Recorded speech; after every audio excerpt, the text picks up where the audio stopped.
Conmigo se encuentra esta tarde Gustavo Nova. Él es sacerdote, vicario provincial de la Sociedad San Pablo. Y hoy se encuentra con nosotros, por supuesto, para hablarnos sobre la Jornada Mundial de la Juventud y la gran llegada del Papa Francisco a suelo patrio. Bienvenido, pues, a Next Noticias. Qué gusto poder conversar con usted, señor Gustavo. Gracias, Katy. De verdad que es un honor, y también a nuestros seguidores de esta televisora del Canal 21.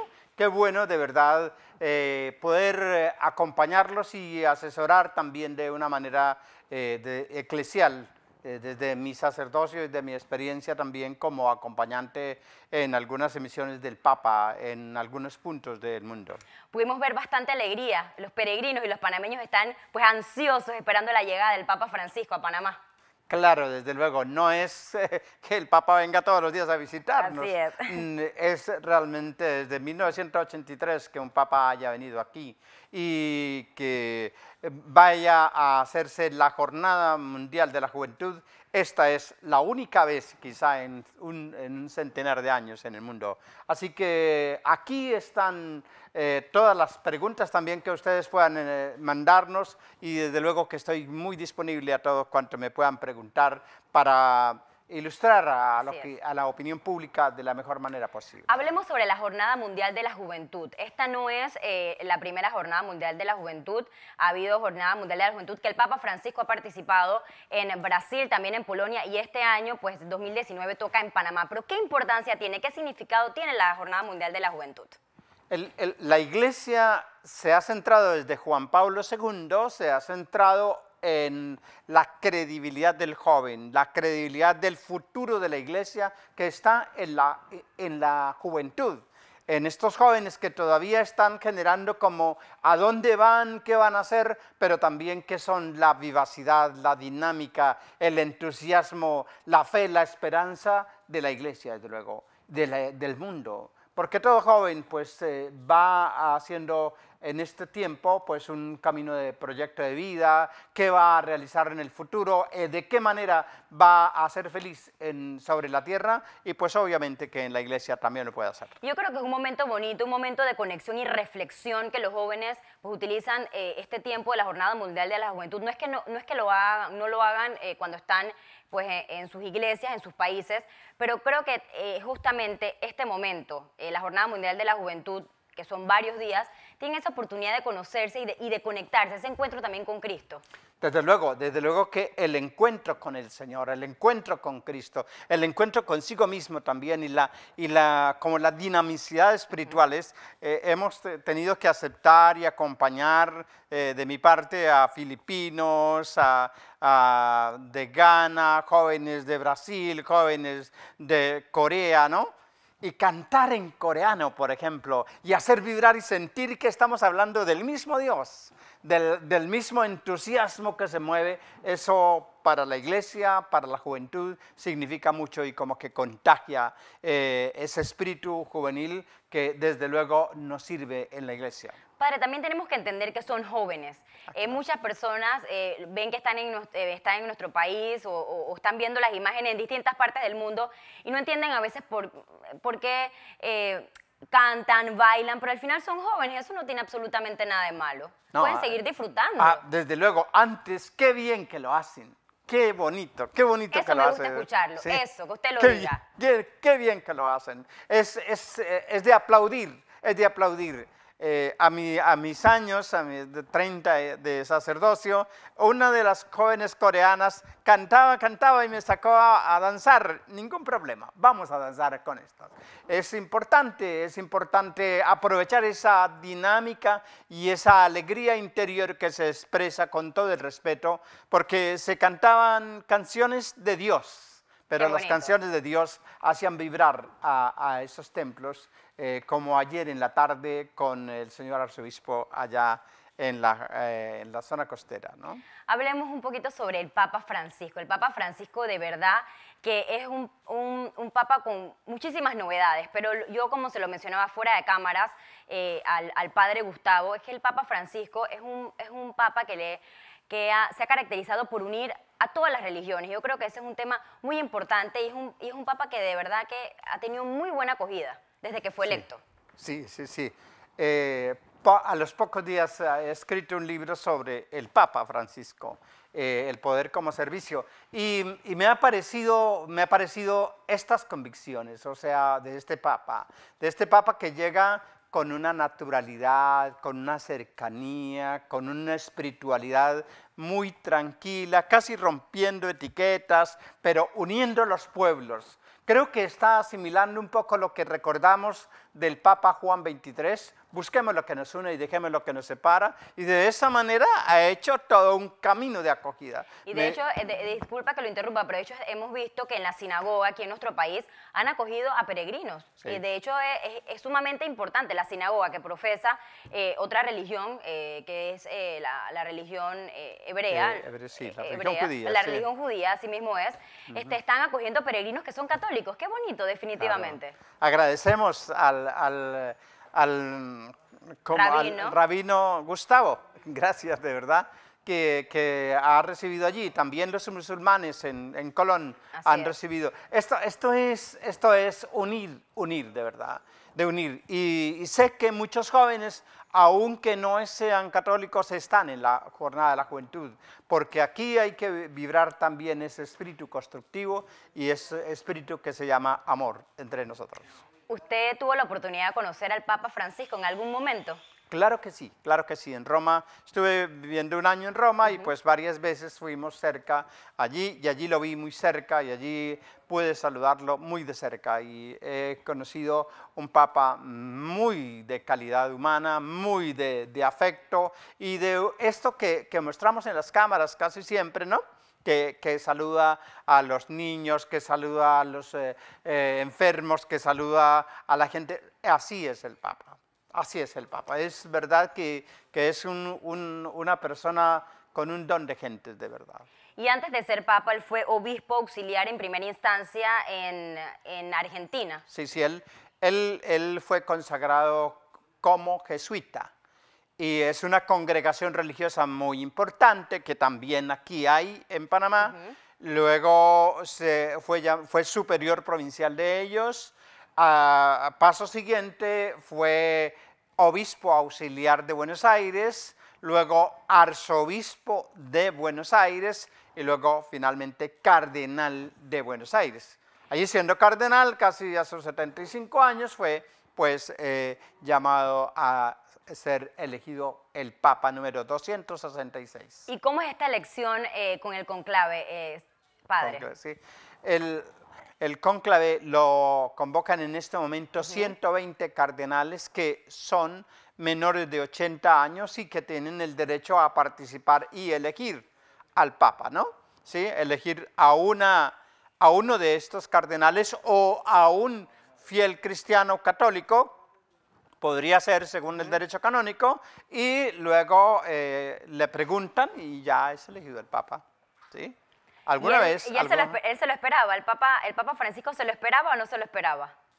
¿Usted qué piensa? Desde el punto de vista, como que sí, porque obviamente entre ellos hay un run, o sea, hay un conocimiento, algunos le preguntan, pero ¿cuáles son esos requisitos que los cardenales, que son estos 120 cardenales que usted está mencionando, toman en cuenta para poder elegir un papa y específicamente al Papa Francisco? Antes de elegir el Papa, como en todos los acontecimientos de la Iglesia, también de esta Jornada Mundial de la Juventud, hay una jornada como de reflexión, de meditación, de análisis, de estudio, de meditación. ¿Quién puede ser? Esta es la realidad de la Iglesia. ¿Quién nos puede orientar esta situación de la Iglesia? ¿Sí? O este momento de la Iglesia, o este momento de la conferencia episcopal, o este momento de la diócesis, o este momento de la parroquia, ¿no? Entonces, de acuerdo a eso, hay luego un conocimiento y se leen qué han hecho los cardenales, ¿no? Los ponentes y así entre ellos. Siempre en la Iglesia no se postula, yo quiero ser, ¿no? ¿Se postulan? No. Se postulan, otro lo postula. Porque aquí, como el Papa lo ha hecho muy bien, lo que maneja la Iglesia es la humildad. Es decir, que los demás lo proponen. Y lo proponen por lo que ha hecho, por lo que ha demostrado la manera como ha servido en la Iglesia. Es importante esto, ¿no? Y aquí el Papa Francisco lo había hecho muy bien, allá como el cardenal Mario Bergoglio en Buenos Aires. El Papa Francisco también escribió 12 libros antes de ser Papa. Sí, sí. Escribió 6 libros dedicados a la espiritualidad y 6 libros dedicados a la doctrina social de la Iglesia. Él tiene casi que su convicción. A mí me ha parecido muy interesante como es un papa muy coherente con lo que ha sido desde que fue jesuita. Siempre lleva en su convicción la necesidad de darle espiritualidad al mundo, pero también de llevar una espiritualidad convertida en obras, como Mateo 25, 31 y siguientes, ¿verdad? O sea, aquí en el juicio final, las ovejas a la derecha y las cabras a la izquierda, que el tema de las obras de misericordia. Esta es una realidad de este Papa que nos ha mostrado después en estos libros, ¿no? En estos libros, uno de esos, el poder como servicio. Y el Papa Francisco es fiel creyente o devoto de la Virgen. Sí, de la Virgen de Satanudos, o el de allá de Buenos Aires, la Virgen de Satanudos, ¿sí? Y ha tenido mucho auge. En nuestra librería San Pablo se difunde, perdónenme qué nombre la librería, pero allí se ha difundido siempre, ¿no? En toda América Latina esta devoción de Satanudos, pero también respeta muchas devociones y las reconoce, ¿no? Se saben que antes de venirse, para todo viaje o salir de Roma, siempre va a un santuario, al santuario de la Virgen, a orarle a la Virgen para que le vaya bien en su viaje.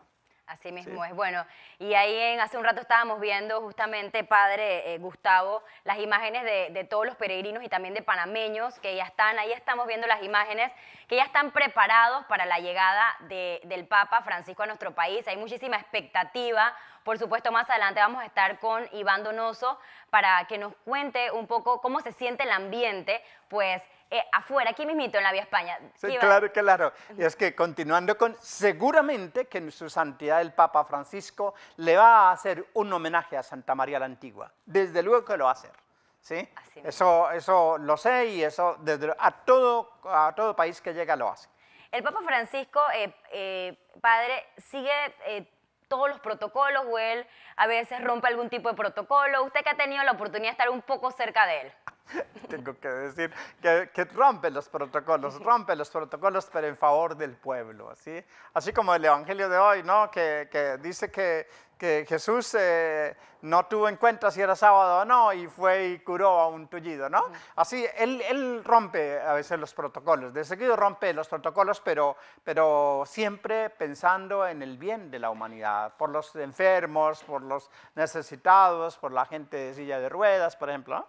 Si no me equivoco, él hace un tiempo vi un video en redes sociales del Papa Francisco y alrededor del Papa Francisco había un niño con autismo. Y el Papa Francisco, pues en ese momento también rompió el protocolo porque permitió que el niño con autismo se acercara de él. Entonces me está corroborando, pues con sus palabras, lo que me está pues diciendo, padre, que él se acerca a las personas que tienen algún tipo de discapacidad, ya sea que estén en silla de ruedas, puede ser que tengan autismo o cualquier otra cosa que le llame la atención.